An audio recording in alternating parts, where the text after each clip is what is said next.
I'm Emily Thomas, and this is the early review of the 2024 Mercedes-Benz E-Class.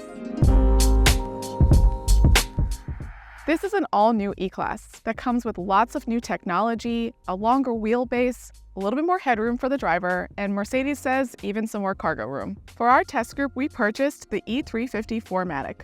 This came with a lot of packages and options, most notably the 20-inch wheels for $1,950, the MBUX Super Screen for $1,500, the driver assistance package for $1,950, the multi-contour seating package for $2,950, and the Pinnacle trim for $3,400. The destination price was $1,150, which comes to a grand total of $77,740. Under the hood, our test car has a 2-liter inline 4-cylinder turbo engine with mild hybrid system that makes 255 horsepower. It comes with a 9-speed automatic transmission, all-wheel drive, and an EPA fuel economy estimate of 27 miles per gallon overall. I mentioned this has a mild hybrid system. Don't confuse that with a regular hybrid. What that really means is that you get consistent climate performance and fuel efficiency gains when the stop-start system is operating. In my experience, I found the car to drive really smooth and it handled turns so nicely. But if you want even more power and refinement, you can get the optional 6-cylinder engine.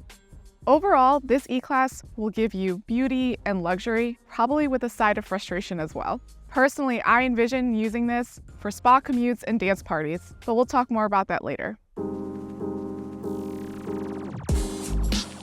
When you get inside this car, you're going to feel the $77,000 that you paid for. Everything is beautiful and luxurious, soft to the touch. It's going to be very enjoyable for you. The driver and front passenger seats also have really nice massage features, which I fully enjoyed on my commute home. Driving position is pretty good. There's lots of adjustments available to you. Your basic seat adjustments are here on the door panel where Mercedes usually puts them. If you want to adjust things like the lumbar or side bolsters or even those massage features that I was talking about before, you have to go into the infotainment screen. I'm parked right now while I'm making these adjustments and going through these screens, and that's what I recommend for you also. Once you've made all the adjustments for your driving position, you'll find that the front seat is actually very comfortable. I did find that the seam here on the side bolsters cut into the back of my arms a little bit, and personally, I wish that the padded center console came a bit more forward. Short driver like me, and I can barely get my elbow on it. The rear seat is pretty spacious. I was able to fit 2 child seats back there, and one of them is my son's rear-facing car seat, which I could put behind me and still have plenty of room. Front visibility was good for me. These front pillars are pretty thin, and as far as the rear visibility goes, the rear windshield is a little too sloped and felt like it limited my view, along with the fact that the rear pillars are also really thick. So I mentioned before that this E-Class comes with the Super Screen. You might have heard of Hyperscreens in some Mercedes-Benz. This is not that. The Hyperscreen is one large screen that extends from the driver all the way to the passenger side. The Super Screen has your center screen and the passenger screen combined as one and a separate screen for the driver, which I actually like a lot more.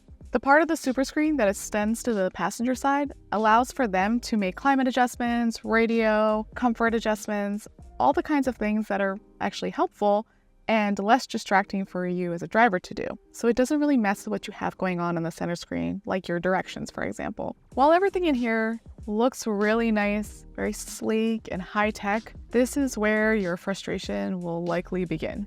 The steering wheel controls are kind of annoying.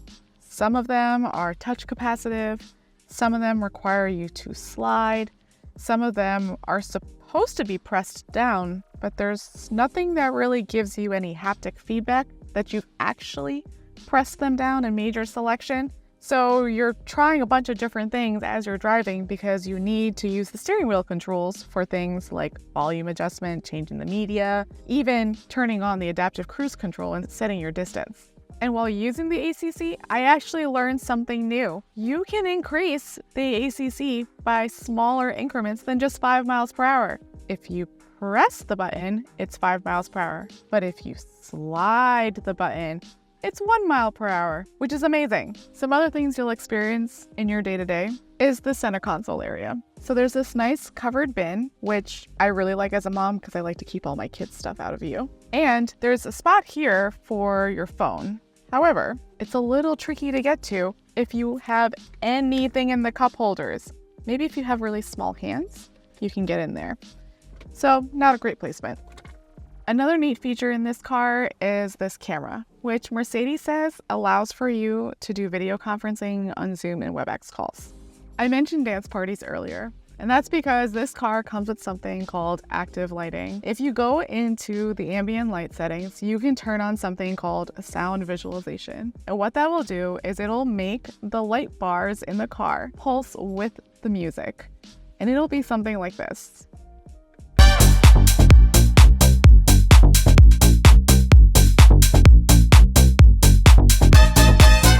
The kids really enjoyed it, but when we drove at night, it was very obvious and pretty distracting to have the light bouncing with the music, and it also reflected into the windshield. So not too sure about using it when I'm driving at night, but maybe if the kids and I want to have a dance party in the driveway. Finally, this car comes with a lot of safety technology, including a rear seatbelt binder and end of trip reminder to tell you to check the back seats before you exit the car. It also comes with active brake assist, blind spot assist, automatic emergency braking with pedestrian detection and forward collision warning, and some convenience features like adaptive cruise control with lane centering and lane change assist. So that's it for the 2024 Mercedes-Benz E-Class. Be sure to check back with us for test results and more on luxury cars at consumerreports.org.